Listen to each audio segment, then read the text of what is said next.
I am going to speak on the topic, the key to living your future. I believe that nobody in this room have a desire more than you to become all that you're dreaming, how to become the best and to maximize all that you could be, how to live your future.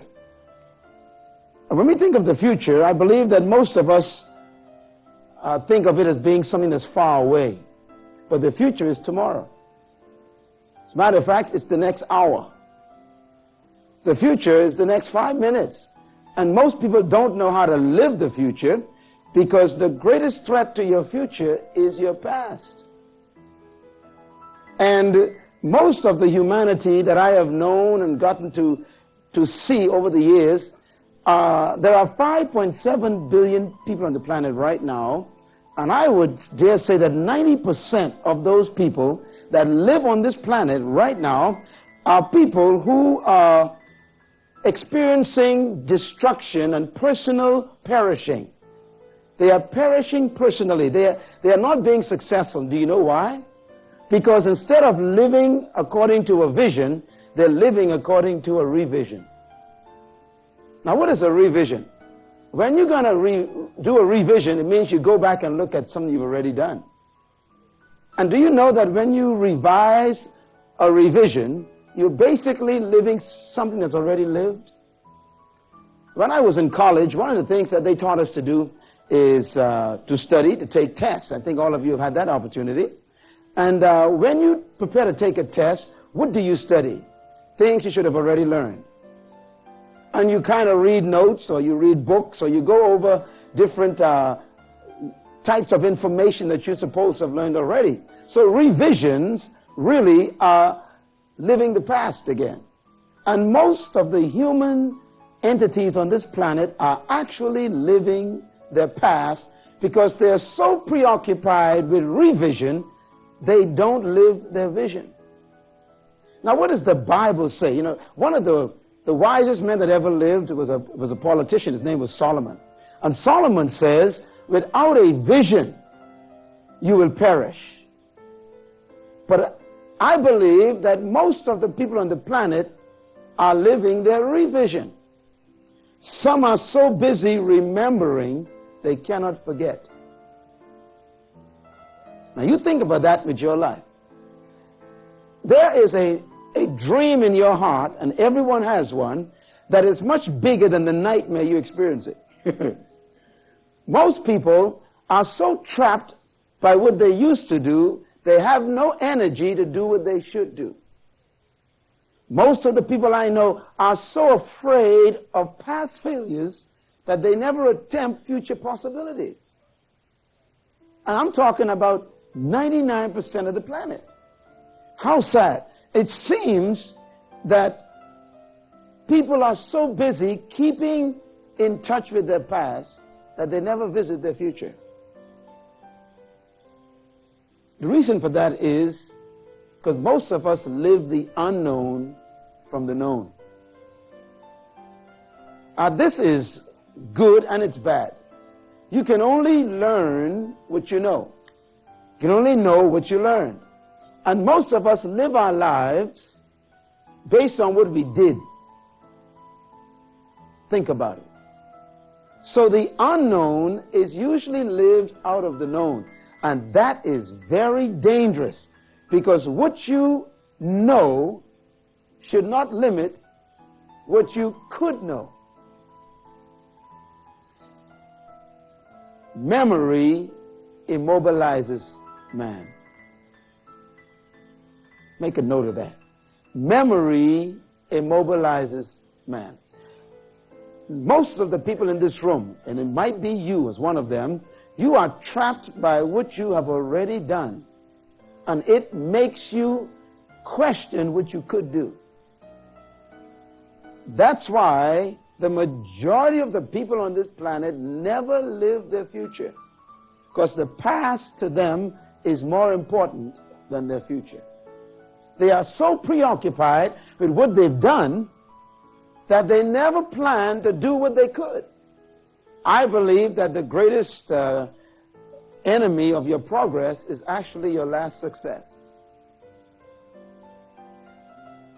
Even the good things you do could prevent you from doing the greater things that you could do.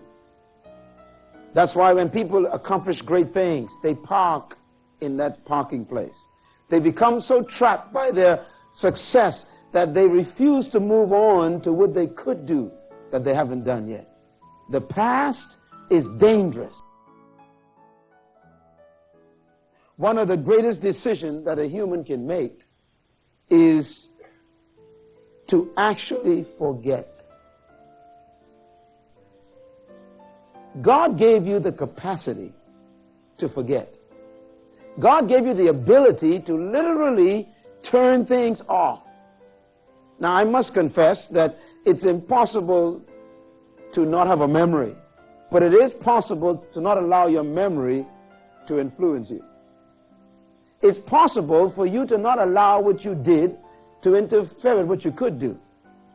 So don't allow your memory to immobilize your life. You see, you can leave the past. You can actually cancel the emotional debt and the psychological ties that you have to the past. And you can advance to the future if you are willing to make that decision to forget. To live effectively, then, I am convinced that it is impossible for you to succeed until the future becomes more important than your past. You must move past your past to enter your future. And that's why I want to talk about this today, because ever since the fall of man, we've been trapped by what we've done, and it's stopping us from doing what we could do. You know, one of the greatest gifts that God has, that He told us about, one of the greatest attributes of God, one of the greatest miracles of God Himself, is that God forgets. The Word of God makes some very plain statements about God's attitude toward your past. And one of the greatest things it says about your past in relationship to God is that He forgets your past. He takes your sin. Now, what is your sin? Your sin is your past life, your past behavior. It includes that which was done through Adam. You know, your past goes back as far as Adam. Because according to biblical theological concept, Adam had all of us in him when he disobeyed God. So therefore it was passed upon every sperm that was in Adam. And every future generation was trapped by Adam when Adam sinned, which means that our past began in Adam. And when God forgave the sin of Adam, your past was eradicated. So when you come to Christ in this hour in your life, you actually appropriate something that was already taken care of years ago. Some years ago, I was studying the Bible, which to me is the most important book on the planet, and I read something that I really didn't understand for years. I read that Jesus took care of the sin problem before man sinned. I found that in a strange place in Revelation. It says that Jesus was slain before the earth was even founded, which means God made arrangements to solve your problems before you had any.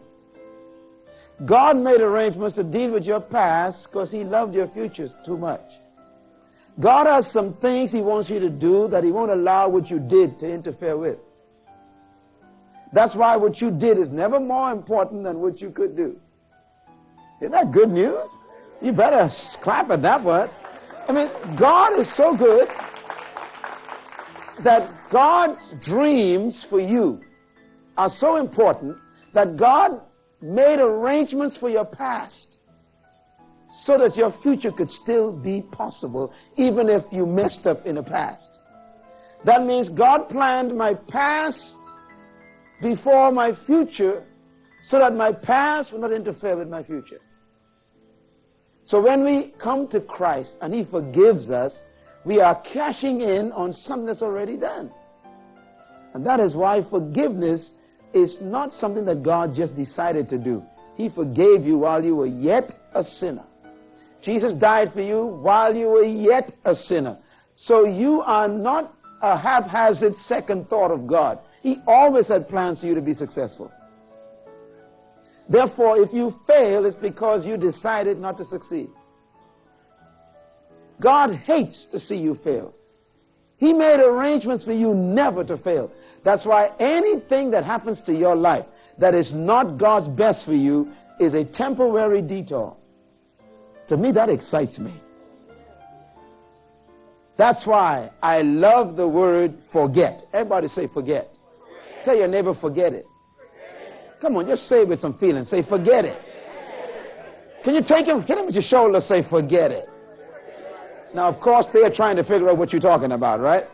They're trying to figure out, what do you mean by forget? Forget what? Well, forget whatever it is that's stopping you from moving ahead to what you're supposed to do.